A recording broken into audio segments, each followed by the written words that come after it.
ஆச்சி மசாலா. எந்த சமையலும் ருசி தேடும் ரகசியம் 20 ரூபாய். ஹாலிடேஸ்னாலே அது நம்ம GT Holidays தான். GT Holidays, South India's #1 travel brand. You know you are special when you're with GT Holidays. மிகவும் எதிர்பார்த்திருந்த இந்த பட்ஜெட் பொய்யாக்கி இருக்கிறது என்பதை நாம் அனைவரும் நன்றாக அறிவோம். மிகவும் எதிர்பார்த்திருந்த இந்த பட்ஜெட் பெருத்த ஏமாற்றத்தை உருவாக்கி இருக்கக்கூடிய பட்ஜெட்டாக அமைந்திருப்பதும் தாவேக அரசு தேர்தல் வாக்குறுதிகளாக தெரிவித்திருந்த பல வாக்குறுதிகள் இந்த நிதிநிலை அறிக்கையிலே இடம்பெறவில்லை என்பதும் நாட்டு மக்கள் இன்றைக்கு நன்றாக உணர்ந்து கொண்டிருக்கிறார்கள். குறிப்பாக இந்த நிதிநிலை அறிக்கையினுடைய ஒட்டுமொத்த சாராம்சத்தை எந்தெந்த வகையெல்லாம் இந்த நிதிநிலை அறிக்கை என்பது மக்களுடைய எதிர்பார்ப்புகளை பொய்த்து போக செய்திருக்கிறது என்பதை குறித்து இன்றைக்கு நம்முடைய எதிர்க்கட்சித் தலைவர் திரு உதயநிதி ஸ்டாலின் அவர்கள் செய்தியாளர்கள் சந்திப்பிலே மிக விவரமாக அவர்கள் எடுத்துச் சொல்லியிருக்கிறார்கள். இவை அவற்றுக்குள் நான் அதிகமாக செல்ல விரும்பவில்லை. நான் இந்த செய்தியாளர் கூட்டத்தில் தெரிவிக்க விரும்புவது, நம்முடைய நிதியமைச்சர் அவர்கள் வெள்ளை அறிக்கையை வெளியிட்டு சில கருத்துக்களை அவர்கள் சொல்லியிருந்தார்கள். அதை ஒட்டி இதே அறிவாலயத்தில் நான் செய்தியாளர்களை சந்திக்கின்ற போது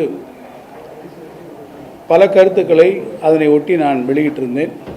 மிக முக்கியமாக அவர்கள் ஒரு 4 பாயிண்டில் அவர் விவரமாக சொல்லிகிட்டு இருந்தார். அந்த 4 பாயிண்ட்டுக்குமே நான் விளக்கங்களை சொன்னேன்.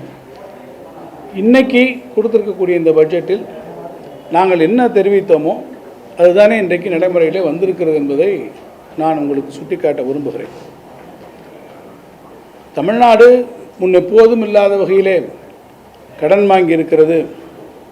இன்னும் சொல்ல வேண்டும் என்று சொன்னால், நீங்கள் வாங்கியிருக்கக்கூடிய கடன் ஒட்டுமொத்தமாக பார்த்தால் 10 லட்சம் கோடி வாங்கியிருக்கிறீர்கள்.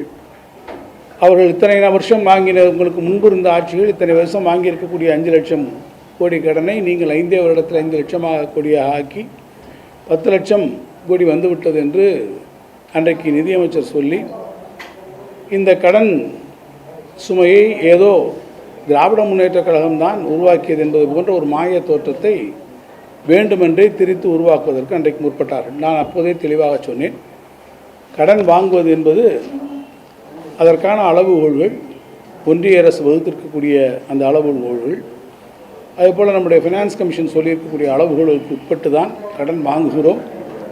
தவிர இந்த கடன் வாங்கக்கூடிய விகிதம் என்பது ஆண்டுதோறும் அது 2 மடங்காக அது உயர்ந்து கொண்டு செல்லக்கூடிய சூழ்நிலை வரும்.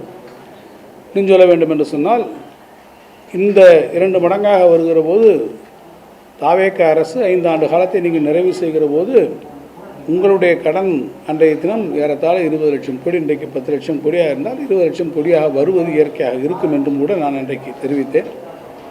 இன்றைக்கு மதிப்பிற்குரிய நிதித்துறையினுடைய கூடுதல் தலைமைச் செயலாளர்கள் செய்தியாளர்களை இன்றைக்கு சந்தித்திருக்கிறார். அப்போதும் அவர் பேசுகிற போது சொல்லியிருக்கிறார், கடன் எல்லாம் வாங்குவதையெல்லாம் குறைக்க முடியாது, மத்திய அரசனுடைய அனுமதியோடு தான் நாங்கள் கடன் வாங்குகிறோம், கடன் வாங்குவது அதிகரித்து கொண்டு தான் போகும் என்பதை இன்றைக்கு அவர் ஒரு ஒப்புதல் வாக்குமூலமாகவே தெரிவித்திருக்கிறார். நான் குறிப்பிட்டு சொல்ல வேண்டும் என்று சொன்னால், இந்த ஆண்டு நெட் பாரோயிங் எவ்வளோ வாங்கியிருக்கிறார் என்று பார்த்தால் சொன்னால் 1,22,00,000 கோடி நெட் பாரோயிங் அவர்கள் இந்த ஆண்டு வாங்கியிருக்கிறார்கள்.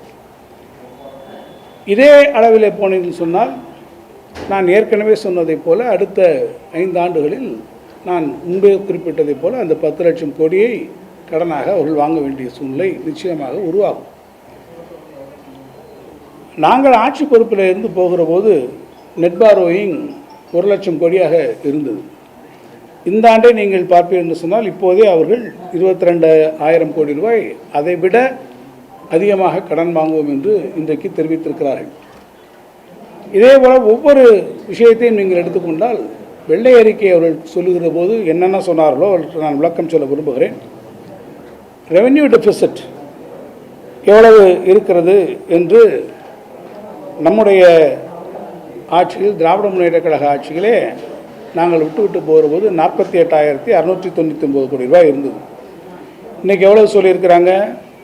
55,775 கோடி ரூபாய் ரெவென்யூ டெபிசிட் சொல்கிறாங்க.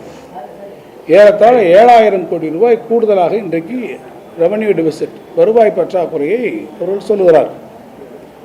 அதேபோல் மூலதன செலவு அன்றைக்கே சொன்னார்கள், நீண்டகால திட்டங்களை இந்த அரசு கொண்டு வரவில்லை, எல்லாவற்றையும் ஏதோ எடுத்து அள்ளி வாரி வழங்கிவிட்டார்கள், எல்லாமே ரெவென்யூ எக்ஸ்பெண்டிச்சருக்காக போய்விட்டது என்று அவர்கள் சொன்னார்கள். மூலதன செலவுகளையே ஏதோ நாங்கள் செய்யாததைப் போல ஒரு மூற்றத்தை உருவாக்கினார்கள்.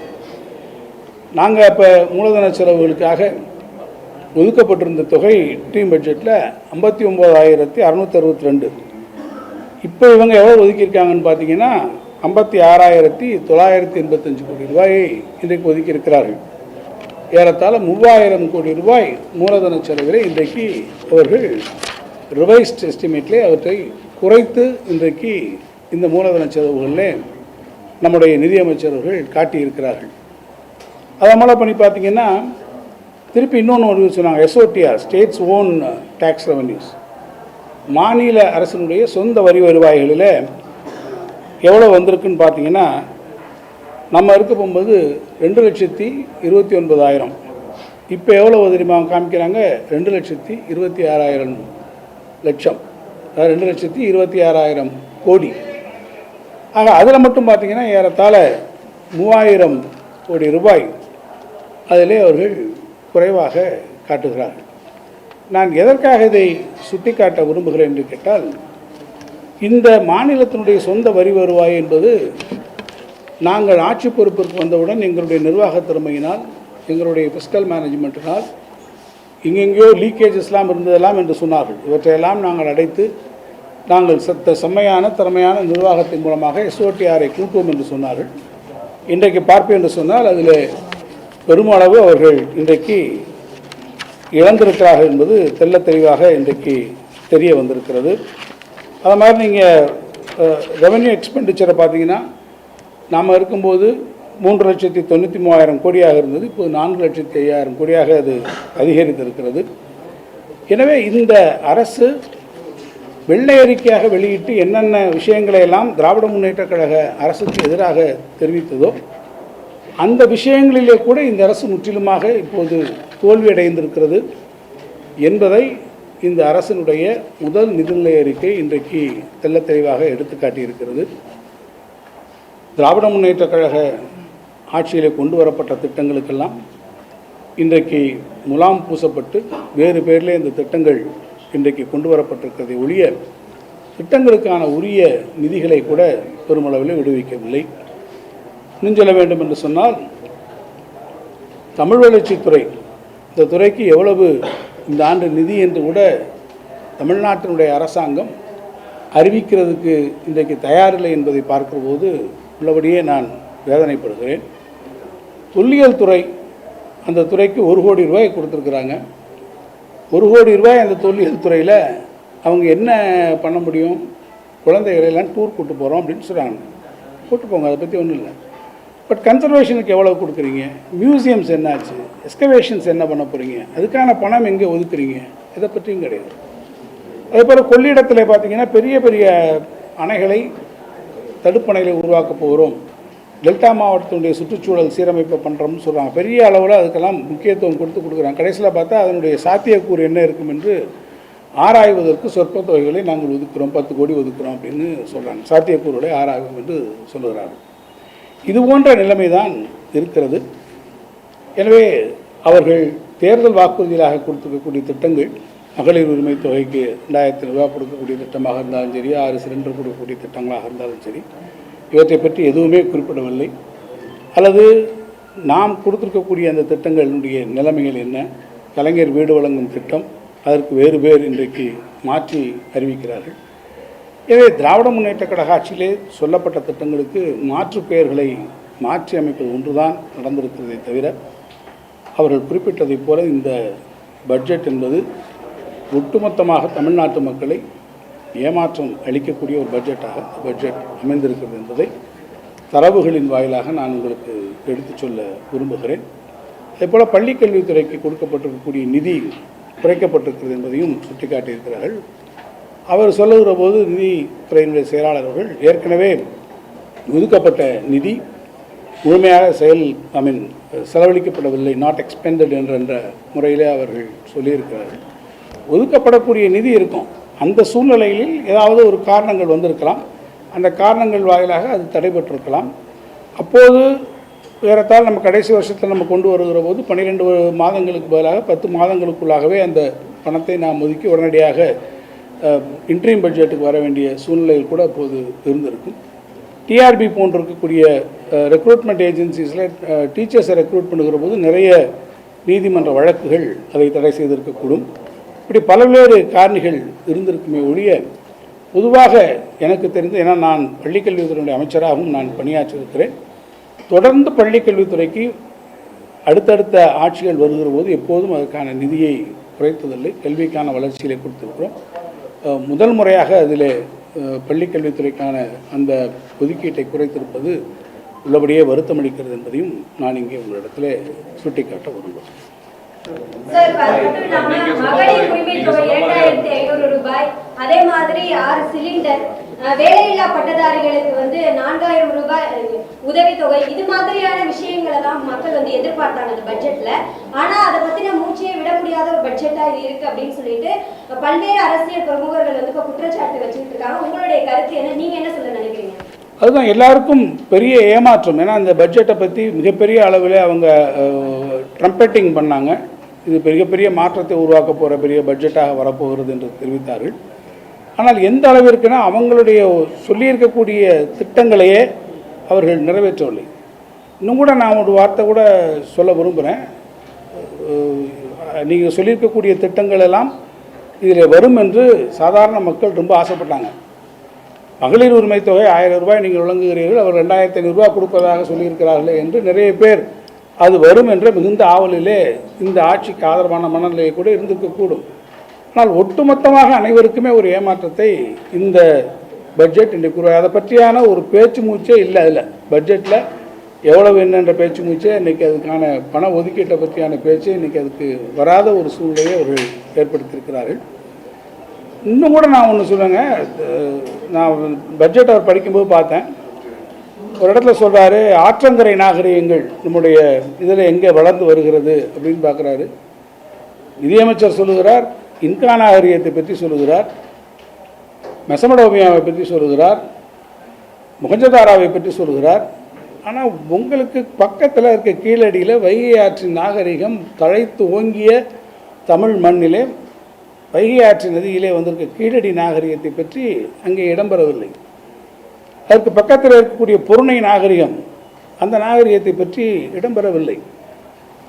வைப்பாற்றங்கரை நாகரிகம், நம்முடைய பள்ளிக்கல்வித்துறை அமைச்சர் கூட அண்மையிலே மலையடிப்பட்டி எக்ஸ்கவேஷன் சைட்டுக்கு போய் பார்த்தார், அகழ்வாய்வு பணிகளை எல்லாம் போய் பார்த்துட்டு வந்தார். அது அமைந்திருக்கக்கூடிய வைப்பாற்றங்கரை நாகரிகத்தை பற்றி ஒரு வார்த்தை இல்லை. தமிழ்நாட்டினுடைய நாகரிகத்தை, பண்பாட்டை, கலாச்சாரத்தை கூட முன்னிறுத்த வேண்டும் என்கின்ற ஒரு அடிப்படை உணர்வு இல்லாத ஒரு நிதிநிலை அறிக்கையாக இந்த நிதிநிலை அறிக்கை அமைந்து விட்டது என்பதுதான் வருத்தத்துக்குரிய விஷயமாக இருக்கிறது.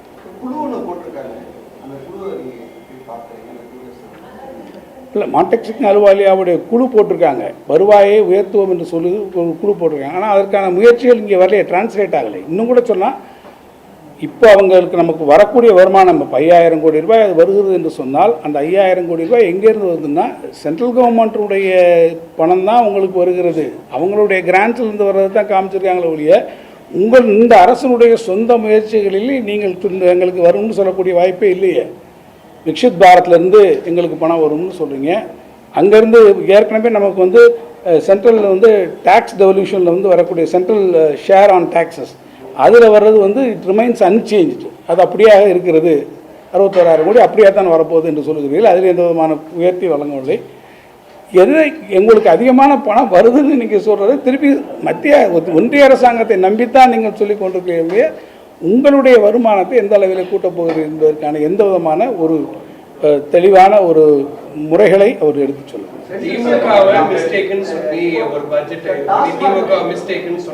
ஆனா இப்போ வந்து இவங்க அறிவிக்கிற பட்ஜெட்ல எப்படி நம்ம இன்க்ரீஸ் ஆகாதா இல்ல இதுல வந்து லேக்கேஜ் ஆகாதா இல்ல இதுல ஏதாவது அதுதான் உங்களுக்கு லீக்கேஜ் ஆகிற எல்லாத்தையும் நாங்கள் அடைச்சிட்டோம் எல்லாம் வந்திருந்தா அது that should have really reflected in your எஸ்ஓடிஆரில் கொடுத்துருக்கணும் இல்லையா?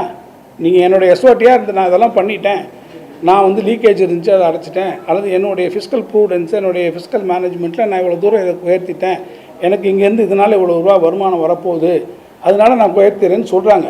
எனக்கு 15,000 கோடி வருமானம் வரப்போகுது, அதுக்கு நாங்கள் மான்டெக்ஸுங்க அல்வாலியா மூலமாக நாங்கள் ஒரு குழு போட்டிருக்கோம், இந்தந்த இடத்துல இருந்தாலும் எங்களுக்கு வருதுன்னு நீங்கள் சொல்கிறீங்க இல்லையா? அப்படியானால் உங்களுடைய எஸ்ஓடிஆரில் அது ரெஃப்ளெக்ட் ஆகணுமே. நான் சொல்லியிருக்கக்கூடிய பிகரில் எஸ்ஓடிஆரில் ரெஃப்ளெக்ட் ஆகலையே, அதை விட கம்மியாக தானே வருது. அப்படி என்றால் என்ன அர்த்தம்?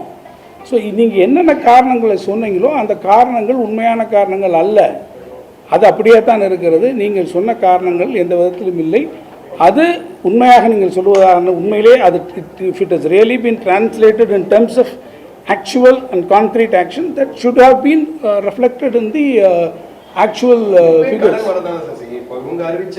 உறுதியாக சார், அது இன்னைக்கு அவரே ஒரு கன்ஃபெஷன் ஸ்டேட்மெண்ட்டை கொடுத்துருக்காரு. கடன் என்பது வாங்கத்தான் முடியும், ஒன்றிய அரசாங்கத்திலிருந்து நாங்கள் வாங்கத்தான் முடியும்னு சொல்லி நான் இப்பயும் சொல்கிறேன். கடன் வாங்குவது இந்த இரட்டிப்பாகக்கூடிய இந்த சூழ்நிலை வந்து கொண்டு தான் இருக்கும். திராவிட முன்னேற்ற கழக ஆட்சியிலே மக்கள் நலத்திட்டங்களுக்காக நாங்கள் கடன் பெற்றிருக்கிறோம். அந்த கடன் பெற்றிருக்கக்கூடியதற்கு உரிய இதே காரணங்களை தான் நாங்கள் அப்பயும் சொல்கிறோம். ஒன்றிய அரசாங்கம் என்ன நிர்ணயித்திருக்கிறதோ, ஃபினான்ஸ் கமிஷன் என்ன லிமிட் கொடுத்துருக்கிறதோ அந்த லிமிட்டுக்குள்ளே தான் நாங்கள் இருக்கிறோம். 27% 27% நாங்கள் உள்ளுக்குள்ளான் இருக்கிறோம் என்பதை நாங்கள் அவர்களுக்கு தெளிவுபடுத்தியிருந்தோம். அதுக்கு மேலேயும் தான் எங்கிட்ட சொன்னாங்க. இன்றைக்கி அவங்களே அதை ஒத்துக்கிட்டு தான் சொல்கிறாங்கன்றது தான் அது. அவங்களுக்கு இன்றைக்கி அந்த கடன் வாங்கத்தான் போகிறாங்க, இப்போயே வாங்கியிருக்காங்க. இன்றைக்கி 22,000 கோடி இப்போயே வாங்கியிருக்காங்க. நெட் பாரோவிங் எவ்வளோ வந்திருக்கு? 1,22,000 கோடி. இன்றைக்கு நீங்கள் கடன் வாங்கிட்டோம் எங்களை பார்த்து சொல்கிறீங்களே, இன்றைக்கி நீங்கள் 1,22,000 கோடி கடன் வாங்கியிருக்கிறோம் என்று நீங்களே தானே பட்ஜெட்டில் இன்றைக்கி சொல்கிறீங்க. இனி வரக்கூடிய 5 வருட காலத்தில் நீங்கள் ஆட்சி பொறுப்பு இருந்தால் இந்த கடன் எப்படி ஒரு மல்டிப்ளையர் எஃபெக்ட் இருக்கும்ல? அது இந்த அரசு மீது இந்த முதல் பட்ஜெட் மேல எதிர்க்கட்சிகள் குற்றச்சாட்டு தேர்தல் வாக்குறுதி எதுவும் இல்லை, பெரிய அளவிலான திட்டங்கள் தமிழ்நாட்டுக்கு எதுவும் இல்லை அப்படிங்கிறத குற்றச்சாட்டு. தாவேக்காரர் என்ன சொல்றாங்கன்னா, கடந்த ஆட்சிகள்ல திமுக ஆகட்டும் அது மாதிரி அதிமுக ஆகட்டும் தொடர்ச்சியா கடன் வாங்கி வச்சதுனால 10 லட்சத்துக்கும் மேல கடன் வந்திருக்கு, அதையெல்லாம் குறைச்சுதான் நாங்க வந்து அதை செயல்படுத்த முடியும். அண்ணன் எங்களுக்கு 5 ஆண்டுகளுக்கு அவகாசம் இருக்கு, நாங்க அதை படிப்படியா நிதி ஆதாரத்தை பெருக்கி அந்த வாக்குறுதி நிறைவேற்றுவோம்னு சொல்றோம். இல்லை சார், நான் என்ன சொல்றேன்னா, இன்னைக்கு 10 லட்சம் கோடியை நான் கடனை எல்லாம் கட்டிட்டு 10 லட்சம் கோடி நான் கடன் மொத்தமாக கட்டிட்டு அப்புறம் மிச்சம் நாங்கள் என்னுடைய வருமானத்தை கூட்டி பண்ணுறதுன்றது எவ்வளோ பெரிய வேடிக்கை. அப்படி என்றால் நிதி நிர்வாகத்தினுடைய அடிப்படையே நாம் புரிந்து கொள்ளாமல் ஒரு விஷயத்தை சொல்கிறோம்னு அர்த்தம். நான் என்ன சொல்லிகிட்டு இருக்கேன், இந்த 10 லட்சம் கடன் நீங்கள் 5 வருடத்தில் முடிக்க போகும்போது 20 லட்சம் கடனாக இருக்கும் என்பது என்னுடைய வாதம். அதுதான் இன்றைக்கி அவங்களுக்கு நடந்துகிட்டு இருக்கு. அவங்களே ஒத்துக்கிட்டு இருக்காங்க. இன்றைக்கி அவர் ஒத்துக்கிட்டு இருக்காங்க. நிதித்துறை செயலாளர், ஏன்னா தாவேக்காரங்க அரசியலுக்காக ஒன்று சொல்கிறாங்க, நிதித்துறை செயலாளர் என்ன சொல்கிறார், அதுதான் நடைமுறை, அதுதான் நடக்கும். ஏனென்று கேட்டால் நாம் திராவிட முன்னேற்ற கழக ஆட்சியிலே மக்கள் நலத்திட்டங்களுக்காக நாம் வாங்கியிருக்கிறோம். இன்னும் கூட சொல்லப்போனால் அவங்களே ஒரு பத்தியில் சொல்கிறாங்களா இல்லையா? அந்த பட்ஜெட்லேயே அவங்க என்ன சொல்கிறாங்க, இதற்கு முந்தைய இருக்கக்கூடிய அரசாங்கங்கள் சொல்லியிருக்கக்கூடிய திட்டங்கள், இந்த திட்டங்களால் பெற்றிருக்கக்கூடிய நன்மைகளை நாங்கள் தொடர்ச்சியாக நடந்துவோம் சொல்லி அவங்களே அதற்கான முழு ஒப்புதலையும் தந்திருக்கிறார்கள். அப்போ அவங்களே சொல்கிறாங்க, இந்த குறியீடுகளில், இந்த வளர்ச்சிகளில், பொருளாதாரத்தில், சமூக குறியீடுகளில், சமுதாய வளர்ச்சியில், சமூக நீதி திட்டங்களில் இந்த அரசு செய்திருக்கக்கூடிய இந்த சாதனைகளை, இந்த திட்டங்களை நாங்கள் தொடர்ந்து செய்வோம் என்று சொல்கிறார் என்று சொன்னால், இதையெல்லாம் செய்வதற்கான கடன் நாங்கள் வாங்கணுமே. அந்த கடன் எதுக்காக வாங்கணும்? இந்த காரணங்களுக்காக தான் வாங்கணும். நீங்கள் சொல்லியிருக்கீங்களே, இந்த திட்டங்களை செய்வதற்காக கடன் வாங்கிறோம். இன்றைக்கு இந்த திட்டங்களை செய்திருக்கிறதுனால் இந்த நல்வினை ஏற்பட்டிருக்கிறது, இந்த நல்ல எஃபெக்ட் ஏற்பட்டிருக்கிறது, இதை நாங்கள் தொடர்ச்சியாக செய்வோம் என்று அவர் சொல்கிறார் என்று சொன்னால், எந்த அளவிற்கு வாங்கிய கடனை மக்கள் நலத்திற்காக திராவிட முன்னேற்ற கழக அரசு அவற்றை செலவழித்திருக்கிறது என்பதற்கு அவங்களே எங்களுக்கு கொடுத்திருக்கக்கூடிய நற்சான்று. சார், 2 கேள்வி சார். ஒன்று, கடந்த காலங்களில் பூவத்துக்கும் அடையாருக்கும் நம்ம சரி பண்ணுறோம்னு சொல்லிட்டு பல ஸ்டடீஸ் நடந்திருக்கு, பல ஏராளமான பணம் செலவழிக்கப்பட்டிருக்கு திமுக ஆட்சியிலும் சரி முந்தையும் சரி. ஆனால் அது எதுவுமே வந்து நடக்கலை. இப்போ இவங்களும் அதை ஒரு சார்ஜஸ் வச்சுருக்கிறாங்க. பல ஆயிரம் கோடி ரூபாய் மக்கள் பணத்தை முந்தைய அரசு வீணடிச்சிட்டாங்கன்னு சொன்ன நிதியமைச்சர் நாங்கள் திருப்பி நாங்கள் வந்து அதை க்ளீன் பண்ணுறதுக்கு ஸ்டடி பண்ண போகிறோம், அதுக்கு ஒரு 10 கோடி ரூபா ஃபண்ட் அலாட் பண்ணுறோம்னு சொல்கிறாங்க. இது எந்த அளவுக்கு ஒரு சரியாக இருக்கும்னு நினைக்கிறீங்க? எங்கள் ஆத்துக்காரரும் கச்சேரிக்கு போகிறார்.